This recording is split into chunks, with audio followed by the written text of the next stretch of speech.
اب وہ آیت آ رہی ہے کہ اس پہ اگر میں گفتگو کروں تو آج کی باقی ساری گفتگو اسی پہ ہو سکتی ہے. اس وقت امت کا سب سے بڑا مسئلہ یہی ہے. قل ان کنتم تحبون اللہ فاتبعونی یحببکم اللہ. اے محبوب صلی اللہ علیہ وسلم آپ اعلان فرما دیجئے اس بات کا کہ اگر تم اللہ سے محبت کرتے ہو فاتبعونی یحببکم اللہ تو پھر میری یعنی نبی صلی اللہ علیہ وسلم کی اتباع کرو, پھر اللہ تم سے محبت کرے گا. وَيَغْفِرْ لَكُمْ ذُنُوبَكُمْ اور ایسی محبت کرے گا کہ تمہارے گناہوں کو بھی معاف کر دے گا. واللہ غفور رحیم اور اللہ تعالی کوئی شک ہی نہیں اس بات میں بخشنے والا نہایت مہربان ہے. لیکن کس کے لیے ہے؟ جو نبی صلی اللہ علیہ وسلم کی اتباع کرے گا. جو نبی صلی اللہ علیہ وسلم کی مخالفت کرے گا اس کے لیے کوئی نہیں ہے, اس کی تو شامت ہوگی قیامت والے دن. تو اس آیت کے اندر بیسیکلی تو اللہ تبارک و تعالیٰ نے جیوز کا رد کیا. یہ مضمون سورۃ النساء میں جا کے کھلے گا کہ جیوز یہ کہتے تھے یہودی کہ ہم اللہ سے محبت کرتے ہیں, کیا ہوا اگر محمد کو نہیں مانتے صلی اللہ علیہ وسلم؟ ان کو ماننا کوئی ضروری ہے؟ ہم تو اللہ کے بڑے لاڈلے بڑے چہیتے ہیں. پھر اللہ تبارک و تعالیٰ نے سورۃ النساء میں چل کر 6 سپارے کے پہلے صفحے پر بھی, میں نے پہلے بھی 5-6 10 پہلے بھی وہ آیات ریپیٹ کی تھی کہ اللہ تبارک و تعالیٰ نے وہ مضمون کھول کر بیان فرمایا کہ جو لوگ اللہ اور اس کے رسولوں میں فرق کرتے ہیں کہ ہم اللہ کو مانیں گے رسولوں کو نہیں مانیں گے, یا ایک رسول کو مانیں گے دوسرے کو رسول نہیں مانیں گے, اللہ تعالیٰ فرماتا ہے یہ کٹر کافر ہے جو کہتے ہیں ہم اللہ کو مانیں گے رسول کو نہیں مانیں گے. اور یہاں بھی وہ مضمون بیان ہو رہا ہے کہ اے محبوب صلی اللہ علیہ وسلم تم فرماؤ کہ اگر تم اللہ سے محبت کرتے ہو فاتبعونی پھر میری اتباع کرو. نبی صلی اللہ علیہ وسلم کی اتباع ہی کرائیٹیریا ہے, کسوٹی ہے اللہ تعالی کی محبت کا. اور پھر ون وے ٹریفک نہیں چلے گی. ہم لا کہتے ہیں ہمیں اللہ سے محبت ہے, مزہ تب ہے جب اللہ کے مجھے محبت ہے. تو اللہ ہمارے اگر تم اللہ سے محبت کرتے ہو پھر نبی صلی اللہ علیہ وسلم کی اتباع کرو یحببکم اللہ پھر اللہ تم سے محبت کرے گا. اصل ڈگری تو یہ ہے, میں لا کہتا ہوں مجھے اللہ سے محبت ہے, کیا فرق پڑتا ہے؟ جب اللہ فرمائے گا نا کہ میں تجھ سے محبت کرتا ہوں پھر فرق پڑے گا. تو اللہ ہمارا وہ کب ہوگا؟ جب نبی صلی اللہ علیہ وسلم کی اتباع کی جائے گی, پھر اللہ محبت کرے گا اور محبت کا حق ادا کرے گا. وَيَغْفِرْ لَكُمْ ذُنُوبَكُمْ اور تمہارے گناہوں کو معاف کر دے گا. واللہ غفور رحیم اور اللہ تعالیٰ معاف فرمانے والا رحم فرمانے والا ہے. اب اتباع کو بھی سمجھیں, اتباع کیا ہے؟ ایک لفظ استعمال ہوا ہے اطاعت کا, اطیعوا اللہ و اطیعوا الرسول, اللہ کی اطاعت کرو رسول کی اطاعت کرو صلی اللہ علیہ وسلم. اللہ تبارک و تعالیٰ کی اطاعت کیا ہے وہ مضمون چل کے آگے کھلا سورۃ النساء میں. من یطع الرسول فقد اطاع اللہ, جس نے رسول اللہ صلی اللہ علیہ وسلم کی اطاعت کی اس نے اللہ کی اطاعت کی. کیونکہ اللہ تعالیٰ مجسم شکل میں پریکٹیکلی تو ہمارے سامنے موجود نہیں ہے. اللہ تبارک و تعالیٰ نے اپنے احکامات کو دنیا میں اسٹیبلش کرنے کے لیے انسانوں کو سمجھانے کے لیے پروفٹس کو بھیجا ہے. تو پروفٹ اللہ کے بہاف پر چیزیں سمجھاتا ہے امتوں کو. تو نبی صلی اللہ علیہ وسلم کی اطاعت اللہ کی اطاعت ہے. من یطع الرسول فقد اطاع اللہ. اور ایک دوسرا لفظ یہاں پر استعمال ہوا ہے, یہ اس سے بھی سپرلیٹو ڈگری ہے, اتباع. اتباع کہتے ہیں ایسی اطاعت کو جو محبت سے بھرپور ہو اور بغیر حکم دیے ہوئے اس پر عمل کیا جائے. اطاعت تو فرض ہے, یہ تو بینچ مارک ہے, ڈیٹم لائن ہے. اطاعت تو ہر بندے نے کرنی ہی کرنی ہے. مثلا آپ صلی اللہ علیہ وسلم نے جو جو چیزیں حکم فرمائی ہیں ان کو ماننا تو ہر مسلمان پر فرض ہے. یہ تو ہے اطاعت, یہ تو سب سے نچلا درجہ ہے. اس کے بغیر تو مسلمان ہی نہیں ہے بندہ. جیسا کہ صحیح بخاری میں آتا ہے کہ ساری میری امت جنت میں جائے گی سوائے اس کے جس نے انکار کیا میرا. تو پوچھا جی آپ کا انکار کس نے کیا؟ فرمایا جس نے میری اطاعت کی اس نے میرا اقرار کیا اور جس نے میری نافرمانی کی اس نے میرا انکار کیا. تو اطاعت تو فرض ہے, لیکن اطاعت سے بھی ایک اوپر لیول کی ڈگری ہے, وہ ہے اتباع. اتباع یہ ہوتی ہے کہ نبی صلی اللہ علیہ وسلم حکم فرمائیں یا نہ فرمائیں, بس آپ صلی اللہ علیہ وسلم نے جو کیا آنکھیں بند کر کے وہ کرنا شروع کر دیا جائے، اس کو کہتے ہیں اتباع. اور اس کی مثال ہے عبداللہ بن عمر رضی اللہ تعالیٰ عنہما. صحیح بخاری اٹھائیں، سفر حج کے دوران جب اکیلے حج پہ نکلے نبی صلی اللہ علیہ وسلم کی وفات کے بعد، تو آپ صلی اللہ علیہ وسلم نبی صلی اللہ علیہ وسلم کے بعد 63 سال زندہ رہے ہیں. عبداللہ بن عمر 74 ہجری میں فوت ہوئے ہیں اور ہر سال حج کرتے تھے. اور ہر سال جب حج کے لیے جاتے تھے تو جن جن جگہوں پر نبی صلی اللہ علیہ وسلم نے مدینہ شریف سے مکہ شریف جاتے ہوئے جن جن جگہوں پر پڑاؤ کیا تھا وہاں رکتے تھے. جہاں آپ نے پیشاب کیا وہاں پیشاب کرتے تھے، جس درخت کے نیچے آپ ٹھہرے وہاں ٹھہرتے تھے. اب یہ کوئی دین کا حصہ تو نہیں ہے، ورنہ تو یہ حج کے فرائض میں شامل ہوتا، ہر مسلمان کو وہاں سے جانا پڑتا. ہاں جو چیزیں ہیں صفا مروہ کی صحیح یا جمرات پہ جانا، وقوف عرفہ، یہ تمام چیزیں، مینا میں رکنا، یہ تمام چیزیں تو ہیں، لیکن یہ والی چیزیں تو نہیں ہیں. تو عبداللہ بن عمر یہ بھی کرتے تھے. اس کو کہتے ہیں اتباع، یعنی محبت ایسی غالب ہو جائے کہ نبی صلی اللہ علیہ وسلم نے جو کیا ہے وہ کرنا ہے. یہ صحیح سند کے ساتھ موجود ہے. ایک صحابی صرف نبی صلی اللہ علیہ وسلم کو ایک دفعہ ملنے کے لیے آپ صلی اللہ علیہ وسلم کے بٹن کھلے ہوئے تھے، گرمی میں بیٹھے تھے، آپ صلی اللہ علیہ وسلم بٹن کھولے ہوئے تھے. انہوں نے پھر پوری زندگی بٹن نہیں بند کیے. انہوں نے کہا میں نے نبی صلی اللہ علیہ وسلم کو اس حال میں دیکھا ہے، حالانکہ آپ نے کہاں فرمایا بٹن کھولو. تو یہ ہے اتباع. ہم تو اس لیول پہ لوگوں کو دیکھنا چاہتے ہیں. اللہ تعالیٰ کی اپنے بندوں سے یہ خواہش ہے. لہذا اس چکر میں پڑھنے کی ضرورت نہیں ہے کہ ننگے ساتھ نماز ہوتی ہے کہ نہیں ہوتی. اس چکر میں تو وہ پڑھے کہ جو بندہ کام چور ہے، اور جو اتباع کرنے والا ہے وہ تو دیکھے گا نبی صلی اللہ علیہ وسلم تو پگڑی باندھتے تھے، میں پگڑی بھی باندھوں گا. نبی صلی اللہ علیہ وسلم ٹوپی استعمال کرتے تھے، میں ٹوپی استعمال کروں گا. آپ صلی اللہ علیہ وسلم سے ایک رکعت بھی ننگے ساتھ نماز پڑھنا کبھی بھی ثابت نہیں ہے آپ صلی اللہ علیہ وسلم سے. جب اللہ نے آپ کو وسعت دی تو کبھی ایسا نہیں ہوا. ہاں یہ ہے کہ آپ صلی اللہ علیہ وسلم کا جب کپڑے ہی نہیں تھے صرف تیمم میں بھی نماز آپ نے پڑھی ہے، لیکن ہماری حالت تو وہ نہیں ہے نا. اگر کسی کی آج بھی غربت یہ ہو جائے کہ صرف تیمم ہو، بے شک وہ ٹوپی نہ پہنے، قمیض بھی نہ پہنے، لیکن نبی صلی اللہ علیہ وسلم پر جب یہ وسعت اور آپ کا آخری عمل جو ہے وہ سب کو منسوخ کرتا ہے. صحیح بخاری میں آپ کا آخری خطبہ موجود ہے، جس کے بعد عائشہ کہتی ہے نبی صلی اللہ علیہ وسلم کبھی ممبر پہ نہیں چڑھے. اپنی وفات سے 3 دن پہلے آپ نے خطبہ دیا. جب لشکر اسامہ کو آپ نے روانہ کیا تو نبی صلی اللہ علیہ وسلم سیدنا علی اور سیدنا فضل بن عباس کے سہارے سے مسجد میں تشریف لائے. حضرت عائشہ کہتی ہیں وہ آج بھی منظر میری آنکھوں کے سامنے ہے کہ آپ صلی اللہ علیہ وسلم کمزوری کی وجہ سے چل نہیں پا رہے تھے اور آپ صلی اللہ علیہ وسلم کے مبارک پاؤں کی وجہ سے زمین پہ 2 لکیریں پڑ رہی تھی، اور آپ صلی اللہ علیہ وسلم نے کالی پگڑی اپنے سر پہ پہنی ہوئی تھی. اور پھر آپ صلی اللہ علیہ وسلم نے اپنا خطبہ آخری اشارت فرمایا. حضرت عائشہ کہتی ہیں اس کے بعد آپ صلی اللہ علیہ وسلم کبھی بھی ممبر پہ نہیں چڑھ سکے. یہ آپ کا آخری عمل تھا کہ آپ نے کالی رنگ کی پگڑی پہنی ہوئی تھی. المسند الحاکم میں صحیح سند کے ساتھ موجود ہے. سعد بن ابی وقاص اشرف مبشرہ میں سے نبی صلی اللہ علیہ وسلم کے رشتے میں ماموں لگتے ہیں. آپ صلی اللہ علیہ وسلم کے سامنے سعد بن ابی وقاص آئے، انہوں نے سفید پگڑی پہنی ہوئی تھی، تو انہوں نے شملہ نہیں چھوڑا ہوا تھا. یہ جو شملہ اس کو کہتے ہیں، یہ میں نے ادھر چھوڑا ہوا جو، تو شملہ انہوں نے نہیں چھوڑا ہوا تھا. تو نبی صلی اللہ علیہ وآلہ وسلم نے پگڑی کھول کے وہ سفید پگڑی اپنے ہاتھوں سے ان کو باندھی. پھر آپ صلی اللہ علیہ وسلم نے 4 انگلی کے برابر شملہ ان کا چھوڑا اور فرمایا ساتھ اس طرح پگڑی باندھا کرو، بڑی خوبصورت لگتی ہے. تو یہ آپ صلی اللہ علیہ وسلم کی تربیت تھی نا. آپ نے اپنے مبارک ہاتھوں سے سفید کلر کی پگڑی سعد بن ابی وقاص اشرف مبشرہ کو باندھی. تو یہ آپ صلی اللہ علیہ وسلم کی اتباع. تو آج تو بھائی جی لالے پڑے ہوئے ہیں اطاعت کے بھی، اور لوگ جو ہے نبی صلی اللہ علیہ وسلم سے رشتہ توڑ کے اپنے مولویوں اپنے بزرگوں کے ساتھ جوڑ رہے ہیں. فلانے کے پیچھے لگ جاؤ، فلانے کے پیچھے لگ جاؤ، فلانے کا جب یہ نہیں ہو جائے گا اس وقت تک تمہارا یہ نہیں ہوگا. کتنا ظلم ہے.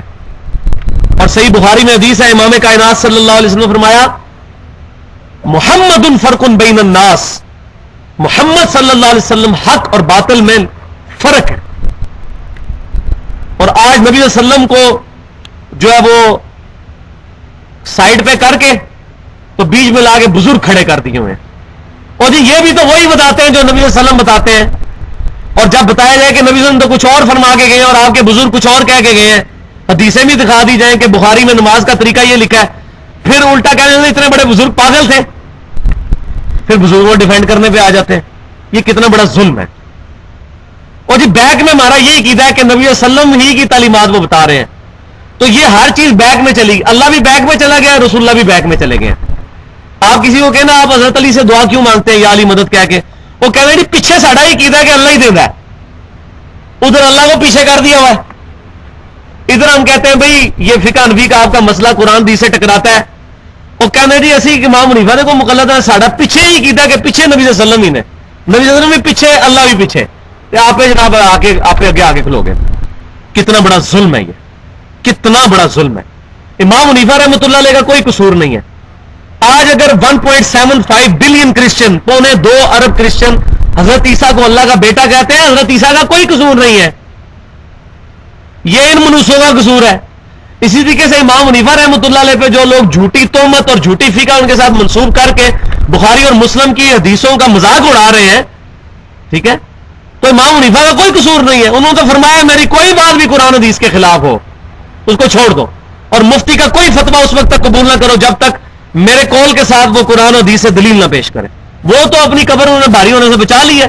کسی بھی شریف آدمی کو یہی بات کرنی چاہیے جو شریف آدمی ہو، اور امام حنیفہ شریف آدمی تھے، اسی لیے نے یہ بات کی. جو شریف آدمی نہیں ہوگا وہ کہے گا جی میرے پیچھے چلو، میں جو کہہ رہا ہوں حق ہے. ہاں ایک شخص ایسا ہے جو یہ کہہ سکتا ہے، اس کو اللہ نے اختیار دیا، وہ امام کائنات صلی اللہ علیہ وسلم کی مبارک ذات، کیونکہ وہ غلطی نہیں کر سکتے. آپ کے علاوہ ہر بندے سے غلطی ہو سکتی ہے. تو یہ اتباع کا بھی میں نے بتا دیا. اور اب یہاں پر یہ بات بھی سمجھ لیں، اتباع کا سب سے بڑا تقاضا کیا ہے. یہ تقاضا آج میں آپ کے سامنے رکھنے لگا ہوں. اتباع کا سب سے بڑا تقاضا یہ ہے کہ جس درد کے لیے نبی صلی اللہ علیہ وسلم نے اپنی مبارک زندگی گزاری، وہی درد ہمارے دلوں میں پیدا ہو جائے. آپ وسلم دنیا میں کس لیے آئے تھے؟ کیا اس لیے آئے تھے کہ ہم 12 ربیع الاول کو میلاد منا لیں؟ یا آپ صلی اللہ علیہ وسلم کی تعریف میں نعتیں پڑھ لیں؟ بالکل جائز ہے نعت پڑھنا. اصل مقصد کیا تھا؟ آپ دنیا میں اللہ کا تعارف کروانے کے لیے آئے، اور جاتے ہوئے بھی آپ صلی اللہ علیہ وسلم نے حجۃ الوداع کے موقع پر صحیح مسلم میں کتاب الحج چیپٹر میں ایک پورا باب ہے جس کی ہیڈنگ ہے، آج توفیق ہو نا کسی کو صحیح مسلم کھول کے یہ پڑھے، 8 صفحوں کی حدیث ہے جس کی ہیڈنگ ہے نبی صلی اللہ علیہ وسلم کے حج کا بیان. اور اس حدیث کے راوی ہیں امام باقر رحمۃ اللہ علیہ، امام جعفر کے والد. امام باقر بیٹے ہیں امام زین العابدین کے، امام زین العابدین امام حسین کے، امام حسین سیدنا علی کے. امام باقر کہتے ہیں جابر بن عبداللہ کے پاس میں گیا، وہ بوڑھے ہو چکے تھے، اور نبی صلی اللہ علیہ وسلم کی وفات کے 60 سال بعد کی یہ بات ہے.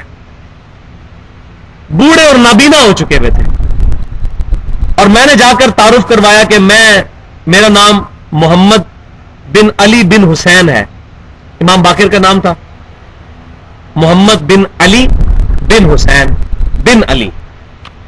علی بن حسین امام زین العابدین کا نام ہے، ان کے بیٹے تھے. تو امام جابر بن عبداللہ رضی اللہ تعالیٰ عنہ جید صحابی ہیں، سب سے زیادہ حدیثیں روایت کرنے والے صحابہ میں یہ شامل ہیں. 7 صحابہ ہیں سب سے زیادہ حدیثیں روایت کرنے والے، ان میں جابر بن عبداللہ بھی ہیں. ان کو جب پتا چلا کہ امام باقر ہیں تو انہوں نے نابینا ہو چکے تھے، انہوں نے کہا بیٹا میرے قریب آؤ. قریب آئے، انہوں نے سب سے پہلے امام باقر کے یہ بٹن سامنے کے کھولے، یہ صحیح مسلم کے الفاظ ہیں، میں کوئی سٹوری نہیں کوئی سنا رہا آپ کو. اور پھر اپنا ہاتھ رکھا سینے پہ ان کے ایسے کر کے، اور پھر ان سے پیار کرنا شروع کیا اور کہا کہ تم میرے نبی کی اولاد ہو. امام باقر سے پھر انہوں نے کہا چچا جان یہ بتائیے کہ آپ نبی وسلم کی صحبت میں اتنا عرصہ رہے ہیں، مجھے نبی وسلم کی کوئی باتیں سنائیں. پھر انہوں نے حدیث شروع کی ہے، اتنی لمبی حدیث، ایسا نقشہ کھینچا ہے کہ بندہ اس زمانے میں پہنچ جاتا ہے. اس میں انہوں نے نبی وسلم کے حج کا بھی بیان کیا. پھر حج کے موقع پہ جو آپ نے حجۃ الوداع پہ خطبہ دیا ہے وہ صحیح مسلم میں موجود ہے. اس خطبے میں جابر بن عبداللہ رضی اللہ تعالیٰ عنہ کہتے ہیں کہ نبی صلی اللہ علیہ وسلم نے فرمایا کہ دیکھنا میرے بعد کافر نہ ہو جانا کہ ایک دوسرے کی گردنیں مارنے لگو. میں اپنے بعد تم میں وہ چیز چھوڑ کر جا رہا ہوں کہ اگر تم نے اس کو مضبوطی سے پکڑ لیا تم کبھی گمراہ نہیں ہوگے، اور وہ اللہ کی کتاب ہے، وہ اللہ کی کتاب ہے، وہ اللہ کی کتاب ہے. اور پھر جابر بن عبداللہ رضی اللہ تعالیٰ عنہ کہتے ہیں کہ نبی صلی اللہ علیہ وسلم نے فرمایا کہ اب جو یہاں پر موجود ہے وہ یہ پیغام اس تک پہنچا دے جو یہاں موجود نہیں. یہ تمہاری رسپانسبلٹی ہے. پھر آپ صلی اللہ علیہ وسلم نے فرمایا کہ کیا میں نے اپنے رب کا پیغام تم تک پہنچا دیا؟ تو تمام صحابہ کرام علیہم رضوان نے بیک زبان کہا کہ اللہ کے نبی صلی اللہ علیہ وسلم آپ نے پیغام پہنچا دیا، بلکہ پہنچانے کا حق ادا کر دیا، نصیحت کا حق ادا کر دیا۔ پھر آپ صلی اللہ علیہ وسلم نے آسمان کی طرف یوں شہادت کی انگلی بلند کی، اور آپ نے ایک دفعہ اوپر بلند کی اور پھر نیچے، اور فرمایا اے اللہ گواہ رہنا۔ 3 دفعہ آپ نے یوں کیا، اے اللہ گواہ رہنا، اے اللہ گواہ رہنا، اے اللہ گواہ رہنا۔ یہ لوگ مان رہے ہیں کہ میں نے تیری دعوت پہنچا دی۔ اور پھر آپ نے فرمایا اب تمہاری رسپانسبلٹی ہے یہ بات پہنچانا۔ تو ہم نبی صلی اللہ علیہ وسلم کی بہاف پہ ہماری رسپانسبلٹی ہے کہ ہر انسان تک جو اس روئے عرض پہ موجود ہے اس دعوت کو پہنچانے کی کوشش کریں۔ لیکن ہم تو اپنے محلے میں، اپنے گھر میں، اپنے ماں باپ کو دعوت نہیں دے سک رہے، حق بات نہیں بلند کر سک رہے، لوگ کیا کہیں گے؟ الحمدللہ ہمارے ریسرچ پیپرز ریٹن فارم میں آ چکے ہیں، کھیر پکی پکائی تیار ہے، صرف یہ کسی کو پڑھنے کے لیے دینی ہے۔ رسول اللہ صلی اللہ علیہ وسلم کی آخری وصیتیں، امام الانبیاء کی دعوت قرآن، اور اب 10 کمانڈمنٹس بھی چھپ کے آ چکی ہیں۔ تورات، انجیل اور قرآن کی تعلیمات کا مجموعہ ہے۔ سورہ بنی اسرائیل کی آیت نمبر 23 سے لے کے 39 تک 17 آیات میں 10 کمانڈمنٹس ہیں جو آپ کرسچنس کو بھی دے سکتے ہیں۔ میں ابھی کل بیٹھا تھا، کرسچن کو میں نے بٹھا کے میں نے کہا 10 کمانڈمنٹ سناؤ، اس کو زبانی یاد تھی، مسلمان کو نہیں یاد، اس نے زبانی سنا دی 10 کمانڈمنٹس۔ ہمیں پتہ ہی، ہمارے مولوی کو بھی نہیں پتا 10 کمانڈمنٹس ہے کیا، بلا ہے یہ 10 احکام اشرا کیا ہے تورات، انجیل اور قرآن میں جو آئے ہیں۔ ہم نے ریٹن فارم میں کر دی ہے، اپنے ہمسایوں کو دیں، کم از کم 5 یہ کاپیاں لے کے آج اٹھیں، اپنے قریبی ہمسایوں اور دوستوں کو دیں، پھر ان کو دے کے پوچھیں کہ بھائی پڑھا ہے کہ نہیں پڑھا۔ اسی پہ منہج بھی لکھا ہوا ہے کہ فرقہ واریت سے بچ کر ہمیں یہ تمام کامیں کرنے ہیں۔ نبی صلی اللہ علیہ وسلم نے کہیں یہ دعوت نہیں دی حجۃ الوداع کے موقع پر کہ میرے بعد تم بریلوی ہو جانا، دیوبندی ہو جانا، وہابی ہو جانا، کچھ بھی نہیں، شیعہ ہو جانا، مسلمان، مسلم۔ وَلَا تَمُوتُنَّ إِلَّا وَأَنْتُمْ مُسْلِمُونَ، دیکھنا تمہیں موت نہ آئے مگر اس حال میں کہ تم اللہ تعالیٰ کے فرما بردار ہونا۔ تو یہ نبی صلی اللہ علیہ وسلم کی اتباع اور اطاعت کا سب سے بڑا تقاضا ہے۔ یہاں پر میں ایک وہ آیت بھی بیان کروں جس کو مس کنسیپشن کے اعتبار سے پیش کیا جاتا ہے، وہ بڑی ضروری ہے میں آج پیش کروں یہاں پہ۔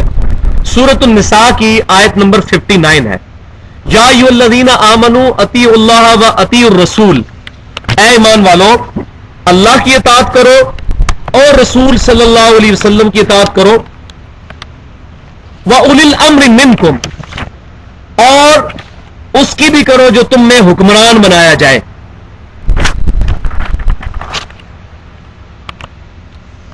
اس آیت سے وہ اولو الامر ہر بندہ بنا ہوا ہے۔ وہ کہتے ہیں جی امام حنیفہ وہ اولو الامر ہیں، کوئی کہتا ہے جی ہمارے جو فلانے بزرگ جو چشتیہ سلسلے کے یہ اولو الامر ہیں، لہذا وہ اگر کلمہ پڑھوا دے لا الہ الا اللہ چشتی رسول اللہ تو پڑھ لینا چاہیے، کیونکہ اللہ نے فرمایا اللہ کی بھی اطاعت کرو، رسول کو بھی، اولو الامر کی بھی۔ تو یہ بات سمجھ رہے ہیں اولو الامر منکم کا کیا مطلب ہے؟ امر کہتے ہیں حکم کو، اولو الامر منکم کا مطلب ہے جو تم میں سے حکم والا ہو، یعنی جس کا حکم چلتا ہو اس کی بھی اطاعت کرو، لیکن اس کی اطاعت ایبسولوٹ نہیں ہے۔ اس آیت میں غور کریں، یا ایھا الذین آمنوا، اے ایمان والو، اطیعوا اللہ، اللہ کی اطاعت کرو، واطیعوا الرسول، اور رسول کی اطاعت کرو۔ آگے یہ نہیں آیا واطیعوا اولو الامر، نہیں، اطیعوا اللہ واطیعوا الرسول، ایبسولوٹ دو ہی ہیں، اللہ کی اطاعت، رسول کی اطاعت۔ آگے واولی الامر منکم، اور اولو الامر کی بھی، لیکن اطاعت کا لفظ بھی اس کے ساتھ لگایا تاکہ فرق رہے۔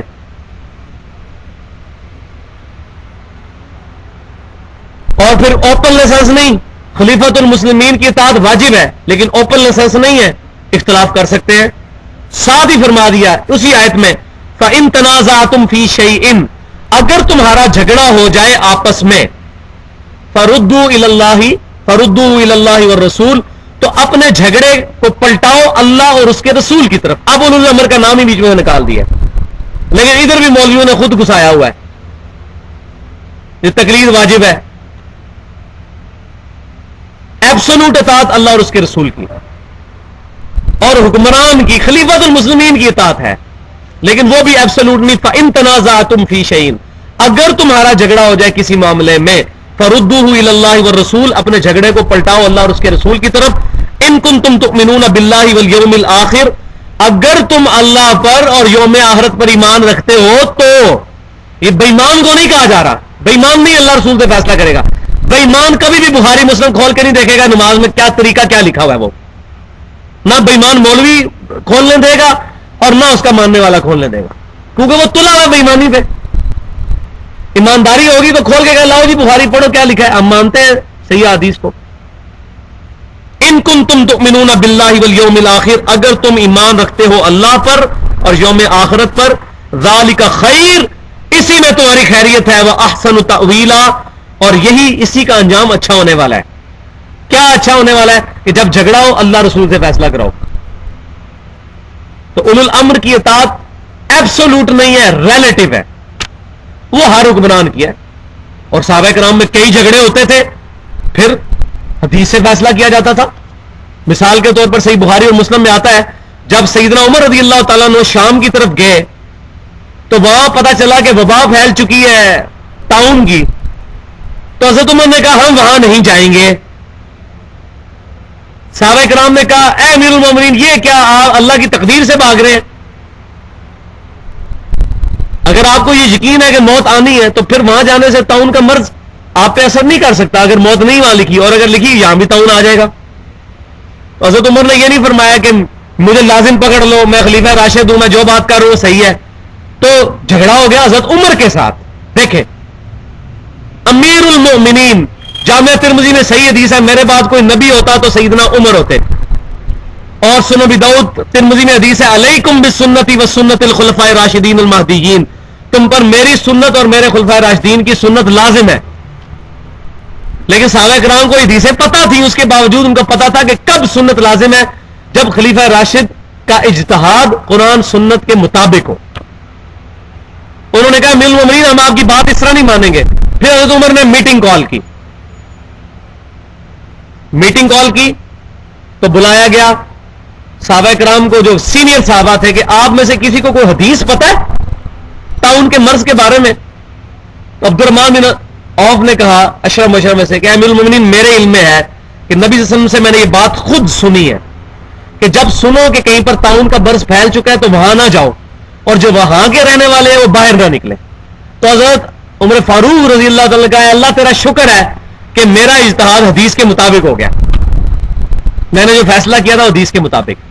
لیکن صحابہ نے بات مانی نہیں جب تک حدیث نہیں آئی. یہی فرق ہے آج کے مسلمان میں اور صحابہ کرام علیہم رضوان میں. اسی لیے ان کی تعریف آج ہم کرتے ہیں. یہ ایک جھلک میں نے آپ کو دکھائی. صحیح بخاری اور مسلم کی متفق علیہ حدیث ہے, حضرت عثمان غنی رضی اللہ تعالیٰ عنہ نے اپنے زمانے میں حج تمتع پہ پابندی لگا دی کہ ایک ہی سفر میں تمتع یعنی جمع نہیں کیا جا سکتا عمرے اور حج کو. ان کی انٹینشن پیچھے یہ تھی کہ لوگ ایک ہی سفر میں آ کے عمرہ کرتے ہیں, پھر احرام کھول کے پھر تھوڑے دنوں بعد حج کرتے ہیں اور پھر چلے جاتے ہیں, پورا سال خانہ کعبہ ویران رہتا ہے. تو اگر کسی نے آنا حج کے لیے آیا, عمرے کے لیے آنا, دوبارہ سے آیا تاکہ پورا سال رونق رہے. آج والا معاملہ تو نہیں تھا نا, ایئر فلائٹس جہاں پاکستان سے ہی تقریباً 4-5 لاکھ بندہ ہر سال صرف عمرے کے لیے جاتا ہے, اس وقت یہ صورتحال نہیں تھی. تو سیدنا علی نے خط لکھا حضرت عثمان غنی امیر المومنین کو, صحیح مسلم میں خط موجود ہے, صحیح بخاری میں موجود ہے, اور کہا کہ اے امیر المومنین میں آپ کی وجہ سے نبی صلی اللہ علیہ وسلم کی سنت کو نہیں چھوڑ سکتا, میں حج تمتع ہی کروں گا. سیدنا علی نے لانے جو حق بلند کر دیا, حضرت عثمان غنی رضی اللہ تعالیٰ کو رجوع کرنا پڑا. اور اسی سے ملتا جلتا واقعہ جامعہ ترمذی میں بھی موجود ہے کہ عبداللہ بن عمر رضی اللہ تعالیٰ عنہ نے جب سیدنا عمر نے پابندی لگائی حج تمتع کے اوپر, تو عبداللہ بن عمر نے کہا, ایک شخص نے آگے کہا کہ آپ کے والد تو حج تمتع سے روکتے ہیں اور آپ کہتے ہیں حج تمتع کرو. تو حضرت عبداللہ بن عمر رضی اللہ تعالیٰ نے اس کو ڈانٹا اور فرمایا کہ کسی معاملے میں رسول اللہ کوئی بات ارشاد فرمائے اور میرے والد اس کی مخالفت کریں تو رسول اللہ کی بات مانی جائے گی یا میرے باپ عمر کی بات مانی جائے گی؟ یہ ذرا دیکھیں کتنی بدتمیزی والے الفاظ ہیں. آج لوگ کہتے ہیں یہ بدتمیزی ہے, یہ تو بزرگوں کی بات نہیں سن سکتے. جب لوگ کہتے ہیں بھی اشلی تھانوی صاحب کی بات مانی جائے گی یا صحیح بخاری کی حدیث مانی جائے گی, احمد بریلوی صاحب کی بات مانی جائے گی یا صحیح بخاری کی حدیث مانی جائے گی, امام ابن تیمیہ کی بات مانی جائے گی یا صحیح بخاری اور مسلم کی حدیث مانی جائے گی, تو سارے اپنے اپنے بزرگوں کے نام لیتے ہیں, حدیث کے لیے کوئی تیار ہی نہیں ہوتا. اور عبداللہ بن عمر کہہ رہے ہیں کہ بتاؤ کیا حضرت عمر کوئی بات کرے میرے والد اور نبی صلی اللہ علیہ وسلم کی مخالفت میں اس کی بات ہو تو میرے والد کی بات مانی جائے گی یا رسول صلی اللہ علیہ وسلم کی؟ تو انہوں نے کہا جی رسول اللہ کی بات مانی جائے گی. تو ابن عمر نے فرمایا کہ میرے باپ کو بتا دو کہ میں نے حج تمتع کا ہی احرام باندھا ہے, چلو وہ جس سے منع کر رہا ہے نا میں وہی کر رہا ہوں, کیونکہ میں نے نبی صلی اللہ علیہ وسلم کی سنت کو نہیں چھوڑ سکتا. حضرت عمر نے رجوع فرمایا اس معاملے میں. تو صحابہ کرام علیہم رضوان کا اجماع اسی لیے ہمارے لیے حجت ہے کہ صحابہ کرام کبھی کوئی ڈیسیژن کرتے تھے تو کنسنسس کے ساتھ کرتے تھے, اور جب اختلاف ہوتا تھا فوراً پھر ڈیسیژن کے بعد ایک چیز یونانیمسلی ایگریڈ ہو جاتی تھی. اسی لیے اجماع حجت ہے, انڈیویجول کسی کی رائے حجت نہیں ہے, اجماع حجت ہے. انڈیویجول کسی صحابی کی رائے بھی حجت نہیں ہے جب تک کہ کسی اور صحابی کے ساتھ وہ میچ نہ کھا جائے. اگر ٹکرا رہی ہو زیادہ صحابہ کرام جو بات کہیں گے جس پہ اجماع ہوگا وہ بات مانی جائے گی. جیسے صحیح بخاری میں موجود ہے عبداللہ بن مسعود رضی اللہ تعالیٰ عنہ قل اعوذ برب الفلق اور قل اعوذ برب الناس کو قرآن کا حصہ نہیں مانتے تھے, وہ کہتے تھے یہ دعائیں ہیں, جبکہ باقی سارے صحابہ کہتے تھے یہ قرآن کا حصہ ہے. تو اب ابن مسعود کی یہ بات نہیں مانی جائے گی رضی اللہ تعالیٰ عنہ, کیونکہ ان کی انڈیویجول کی رائے ہے. اسی لیے آپ نے فرمایا کہ میری امت کبھی گمراہی پہ جمع نہیں ہوگی. صحابہ کا اجماع حجت ہے, جیسا کہ نبی صلی اللہ علیہ وسلم کی خواہش کی وجہ سے حضرت عمر فاروق رضی اللہ تعالیٰ عنہ نے اپنے مبارک دور میں, اگرچہ نبی صلی اللہ علیہ وسلم نے 3 دن تراویح پڑھی تھی لیکن آپ کی خواہش تھی کہ پورا مہینہ پڑھی جائے, لیکن فرض ہونے کے ڈر سے آپ نے نہیں پڑھی, خواہش تھی. تو حضرت عمر نے کہا کہ میں نبی صلی اللہ علیہ وسلم کی خواہش پوری کروں گا پورا مہینہ رمضان تراویح جماعت کے ساتھ. تو سارے صحابہ نے اس پہ اجماع کیا, لہذا تراویح اب پوری امت پڑھتی ہے کیونکہ صحابہ کا اجماع ہے. اور حضرت عمر نے کوئی مخالفت نہیں کی نبی صلی اللہ علیہ وسلم کی, کیونکہ نبی صلی اللہ علیہ وسلم کی بھی خواہش تھی لیکن آپ کو یہ ڈر تھا کہ فرض نہ ہو جائے. تو حضرت عمر نے کہا کہ اب نبی صلی اللہ علیہ وسلم دنیا سے تشریف لے جا چکے, اب کوئی وہی نازل نہیں ہوگی, لہذا اگر نبی صلی اللہ علیہ وسلم کی اس سنت کو آپ کی خواہش کو پورا کیا جائے تو کیا ہی بہتر ہوگا کہ پورا مہینہ رمضان میں تراویح جماعت کے ساتھ ادا کی جائے. تو میں نے یہ تمام چیزیں اس آیت پہ کلیئر کی, کیونکہ ہمارا یہ سارے کا سارا مسئلہ ہی اصل میں اس آیت پہ کھڑا ہوا ہے. ہم جو دعوت لے کے اٹھے ہیں, ہم اپنے نبی صلی اللہ علیہ وسلم کے مجاہد بن کے آپ صلی اللہ علیہ وسلم کی دفاع میں کھڑے ہوئے ہیں. کسی بھی شخص کو, چاہے وہ پہلی صدی کا ہو, دوسری کا ہو, تیسری کا ہو, چوتھی کا, 5ویں کا, 7ویں کا, 8ویں کا, 9ویں, 10ویں, 11ویں, 12ویں, 13ویں یا 14ویں صدی کا, کسی مولوی کو ہم یہ اجازت نہیں دیں گے کہ وہ نبی صلی اللہ علیہ وسلم کے مقابلے پہ آگے کھڑا ہو جائے. ہاں اگر اس کی بات قرآن سنت اجماع کے مطابق ہوگی, سر آنکھوں پر, اس کے قدموں کی خاک ہماری آنکھوں کا سرما. لیکن اگر وہ نبی صلی اللہ علیہ وسلم کی مخالفت کرے گا تو پھر ہمارے لیے یہی آیت ہے, قل ان کنتم تحبون اللہ فاتبعونی, اے محبوب صلی اللہ علیہ وسلم ان سے فرماؤ اگر اللہ سے محبت کرتے ہو تو پھر رسول اللہ کی اتباع کرو. یحببکم اللہ, پھر اللہ تم سے محبت کرے گا. ویغفر لکم ذنوبکم, پھر تمہارے گناہوں کو بھی معاف فرما دے گا, بے شک وہ گناہ معاف کرنے والا ہے. اللہ تعالیٰ سے دعا ہے جو کچھ میں نے بیان کیا اس میں جو حق بات ہے ہمارے دلوں میں راسخ فرمائے, جو غلط بات میرے منہ سے نکلی ہمیں اور ہمارے دلوں سے, ہمارے ذہن سے محو کر دے. محفل سے اٹھنے کی دعا ہے, سبحانک اللہم و بحمدک اشہد ان لا الہ الا انت استغفرک و اتوب الیک وما علینا الا البلاغ المبین. پچھلی دفعہ سورہ آل عمران کی آیت مبارکہ 31, قل ان کنتم تحبون اللہ فاتبعونی یحببکم اللہ ویغفر لکم ذنوبکم واللہ غفور الرحیم. اس پر میں نے تقریباً آدھا گھنٹہ گفتگو کی تھی کہ اتباع رسول صلی اللہ علیہ وسلم کے تقاضے کیا ہیں, اور آج کے دور میں جو اختلافات کی بنیادی وجہ ہے وہ یہی ہے کہ نبی صلی اللہ علیہ وسلم کی مبارک ذات کو امت کے درمیان کنٹروورشل بنا دیا گیا ہے کہ لوگ امام کائنات سید الاولین والآخرین شفیع المذنبین رحمت للعالمین سیدنا و مولانا امام اعظم محمد رسول اللہ صلی اللہ علیہ وسلم کی مبارک ذات کو چھوڑ کر اپنے اپنے فرقے اور اپنے اپنے مکاتب فکر کے بزرگوں کے پیچھے لگے ہوئے ہیں. اور یہ امت اگر جڑ سکتی ہے تو امام کائنات صلی اللہ علیہ وسلم کی مبارک ذات پہ جڑ سکتی ہے. اور اسی چیز پہ یہاں پر غور کر طلب بات ہے کہ اللہ تعالیٰ نے اسی چیز پر ایمفسائز کیا ہے, قل ان کنتم تحبون اللہ, اے محبوب صلی اللہ علیہ وسلم آپ اعلان فرما دیجئے کہ اے لوگوں اگر تم اللہ سے محبت کرتے ہو فاتبعونی, تو پس پھر میری اتباع کرو. یعنی پروفٹ صلی اللہ علیہ وسلم کی اتباع, آپ صلی اللہ علیہ وسلم کی محبت کے ساتھ اطاعت کرنا, یہ ٹچ سٹون ہے, کسوٹی ہے اس چیز کو پرکھنے کی کہ کس کو اللہ کے ساتھ محبت ہے. فاتبعونی, پس مجھ سے محبت کرو.